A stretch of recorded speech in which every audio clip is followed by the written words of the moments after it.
Greetings fellow Mist Wanderers, my name is Steve Morgan and this is DM of the Mists, covering all things Curse of Strahd and Ravenloft. And that introduction took a while to put together, believe you me. I've done about 20 videos at this point over the last few months, and I realise I'm getting to a point now people might be wondering, who is this guy and why is he qualified to give Curse of Strahd and Ravenloft advice? And that's a fair question. So even though it's kind of killing me a little bit because it feels very sort of cringy and egotistical and narcissistic to do an About Me video, I thought I'd do an About Me video. But I'll leave all the egotistical, narcissistic stuff right at the end. That'll be all the stuff about me, like what I do in my life outside of D&D and outside of making YouTube videos. But it's going to be split into 3 parts. So the first part will be pretty much about this channel, how this channel came to be, and my plans for future videos, things like that. The middle part will be how I got into D&D, and then the last bit's about me. So how did this channel come to be, DM of the Mists? Well, I ran Curse of Strahd and started running a wider Ravenloft campaign, and I was a daily viewer and contributor to the Curse of Strahd and Ravenloft subreddits, plus a couple of groups on Facebook. And whenever I gave advice to people, whether it was in a comment or a post, it seemed to be mostly well received. And then I decided, in addition to having posts that were text on Reddit, it'd be cool to turn some of those into videos, which is what I've done, or just stuff that's a video that I haven't done a post for.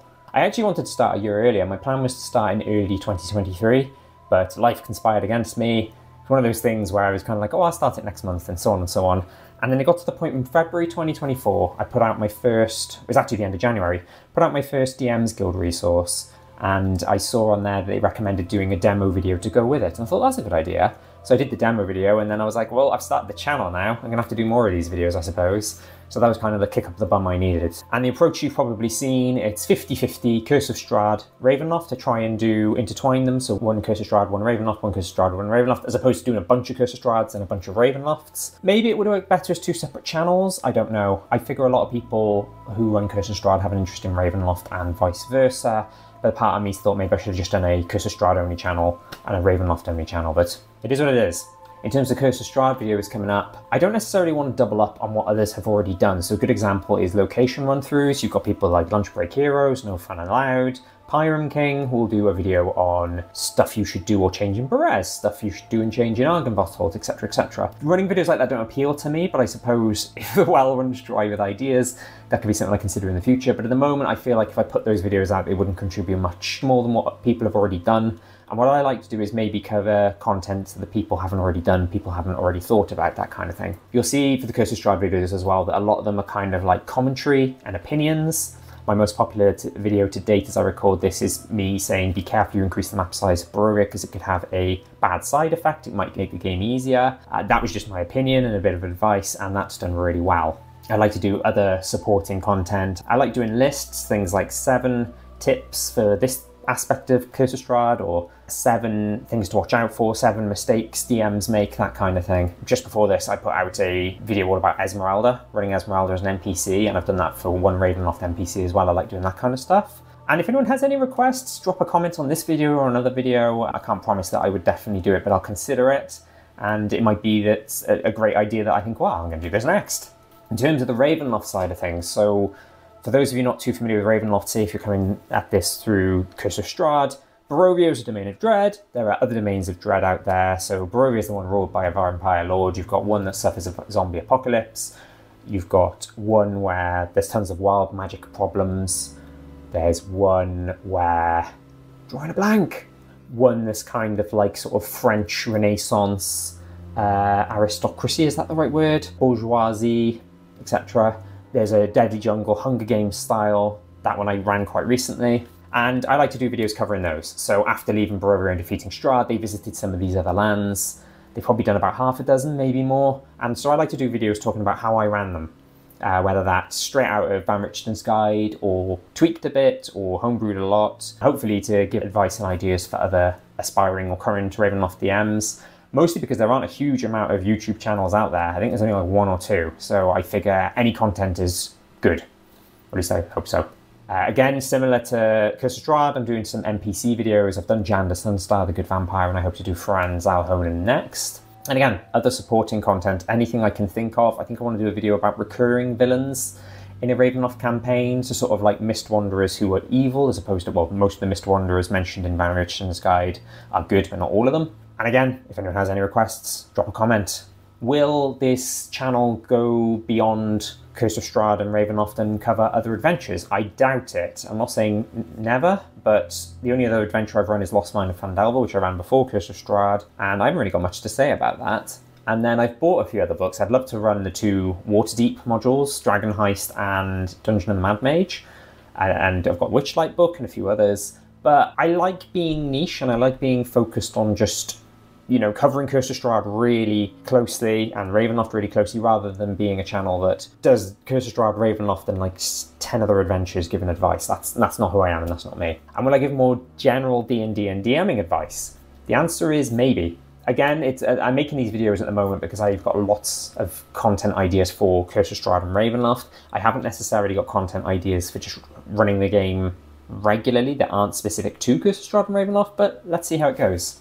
Okay, so how did I get into D&D? Wow, there's a story. I guess growing up I always liked 2 types of games. RPGs, like the Final Fantasy series, and interactive adventures like Heavy Rain. That game blew me away when I played it. And so D&D kind of made sense to me because it's kind of marrying the 2. It's an RPG where your actions matter and actions have consequences and different things can happen depending on what you do. I actually played D&D as a teenager as a one-off, probably in like the late 90s, maybe early noughties. Probably, I guess, would have been 2nd edition. A friend of mine just said, hey, we're giving it a try, do you want to have a go? And I remember really enjoying it. But they didn't and decided to just give up on it. And part of me thinks there's like a sliding door style alternative universe out there where at that moment I was like, oh, I'll try DMing it, and became a DM like 20 years earlier, but it is what it is. But I got into it properly because, so I'm self-employed and I don't do it so much now since COVID, but before COVID I used to go to co-working spaces a lot. And a co-working space I went to a lot, there was a guy there who moved in, he gave like a demo D&D presentation, an interactive one where he gave us all character sheets and was like, right, okay, you're in the middle of this battle with goblins. Good luck. And he DM'd for some people, and then those people DM'd for people, almost like created like splintered groups. And somebody asked me in the summer of 2018 if I wanted to join their game. That DM ran Wolves of Welton, which I thought was really good as an alternative to Death House. The reason he didn't do Death House is because some of the other players had started Curse of Strahd with Death House, TPK'd in Death House, but wanted to try Curse of Strahd again, so they didn't want to do Death House again, they wanted to do something fresh. And I went into Wolves of Welton that then went into Curse of Strahd at level 3 with a human fighter called Brawl the Brawler. He was terrible because I had no idea how to optimize. I was like the opposite of a min-maxer. I had no idea what I was doing creating the character sheet, and then he ended up with really rubbish stats. And I hated him. And I just seem to have a dice as well that always, I actually rolled this dice multiple times and I ended up, I think I rolled it like 100 times and I ended up with like 20 natural 1s and like 2 natural 20s, so it was definitely a cursed die. And that was probably why Brawl just sucked so much. I also played in another TTRPG. That started after this Curse of Strahd game started, and they both finished around the same time, which was early 2020, around the time the pandemic and lockdown kicked in and COVID. And I was supposed to be a GM for this other TTRPG. I knew the person who actually invented it, but he was in the middle of doing like a rules change, and the second campaign wasn't written, and so I'd have to homebrew it heavily, and I wasn't confident doing that. I wanted to have something that was kind of just there, already made for me. And so we decided to do D&D instead. So I bought the starter set, I ran Lost Mine of Phandelver, that went into Curse of Strahd, and now we're doing a Ravenloft campaign.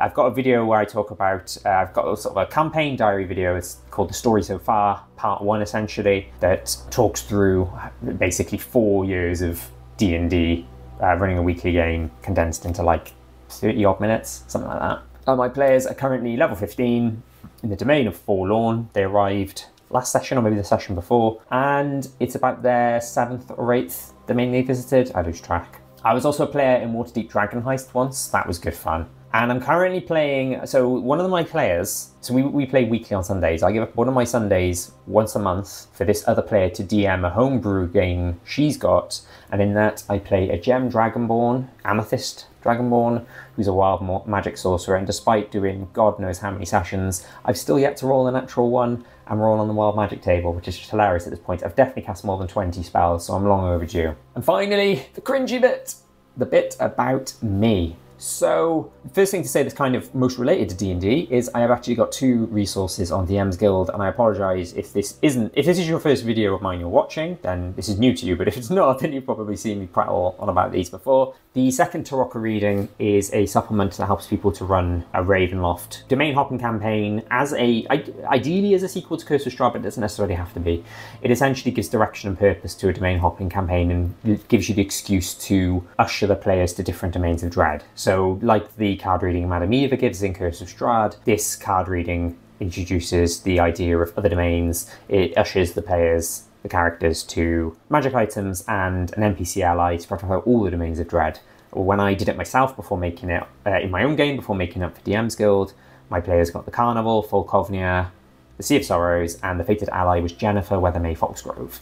And I've also done another one called the 3-Pile Tarokka technique, which is essentially a nice in-between between doing the Tarokka reading entirely rigged, stacking the deck, and doing it random. I like the random approach, but there's a lot can go wrong with it.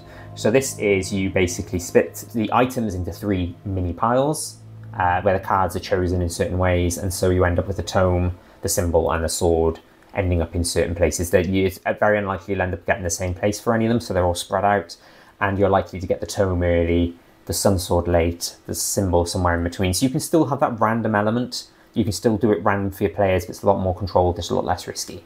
I personally think that's, I mean, I'm biased because I've got a DMsGuild resource about it, but I think that's better than just rigging the Tarokka reading entirely, but that's just my opinion.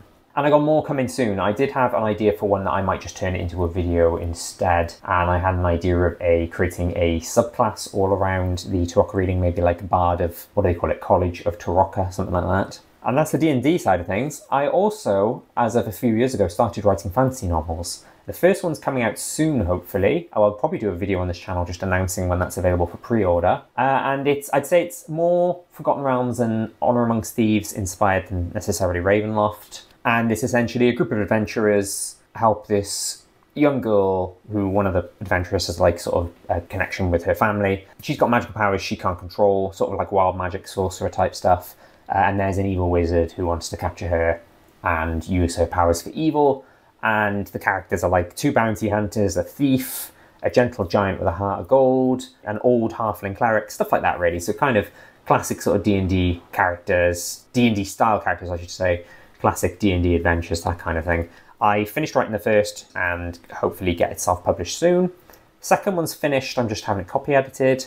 Third one I'm in the middle of writing but struggling. And I've got a 4th one in mind that's a prequel that's 100 years earlier in the same world. And that, it's got the potential to be a long series as well, focusing on just like one main character. So I'm very, very excited about that. As I mentioned earlier, I'm self-employed. I actually a few years ago put out a business self-help book called Anti-Sell. Essentially, it is sales advice and networking advice for people who hate sales and networking like me.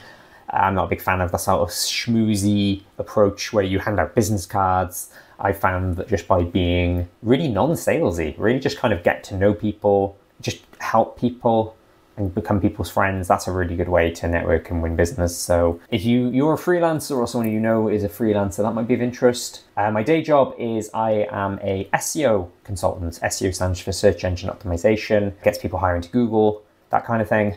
It's got a bad rap mainly because you will probably get emails where some random person will say, yeah, I can improve your SEO. Believe you me, I get those emails and I work in SEO. But yeah, so some people consider my line of work really scummy, but hey, you know, I've been doing it for a long time now. I like to think I'm one of the good guys. I helped a charity get loads more donations through my work, so you know, it can't be that bad, right? More personally, stuff I like, I'm a big fan of rock music. Got into Japanese rock music a few years ago, but I like hard rock bands, indie rock bands, that kind of thing. I'm into anime. Well, only a little bit. I'd say probably only like 10-20% of what I watch is anime, so I make it out like it's like my favourite thing and I'm obsessed, but I would probably only like a few anime shows. But you can probably see the Funko Pops behind me of Spike from Cowboy Bebop and Mikasa from Attack on Titan, 2 of my favourite shows of all time. Absolutely love those kinds of things. And lastly, more personally, I am married with a wife who I think finds the fact I'm starting a YouTube channel cringe. But I also have 2 kids who are of an age now. The oldest especially is kind of at an age where he's discovering YouTube, under supervision of course, and his dream is to be a YouTuber one day, so it blows his mind that his dad is a YouTuber, and the 2 of them are like my biggest supporters. It's ridiculous. They'll sometimes see my videos appear in, because obviously my feed, and they'll be like, oh, there's a new D&D-related video. I'm like, yeah. And I have two cats as well, who one of them I got illustrated and made into the banner. She hasn't crashed any of my videos for a while, but some of my earliest videos, she'd just jump on my lap in the middle of a video, and if you've seen those videos, I'll literally just stop everything. I'll be in mid-sentence and I'll just be like, sorry guys, my cat is here, this is Mel, let me introduce you to Mel, she's awesome. She's an old lady now though, so I'm worried about how long she'll be crashing my videos for, but yeah, she's in the banner. Kind of come full circle, talking about me and my cat and my cat in the banner and back to the YouTube channel, so there we go. So thank you for watching. It feels a bit weird saying I hope you found that useful. That's how I usually end my videos. It's, you know a bit more about me. Great. But at least, like, you know, if you're interested in things like the fancy novels I mentioned or the DMsGuild stuff, then that's great. And if anyone wants to support me because you've watched some of my videos and I've helped you out, then please do consider getting the DMsGuild resources, getting the novel when it's out. That would mean the world to me. And I don't have things like Patreon or Ko-Fi, I think it's called. So nice way to support me is through those avenues. Thank you, Mr. Wanderers.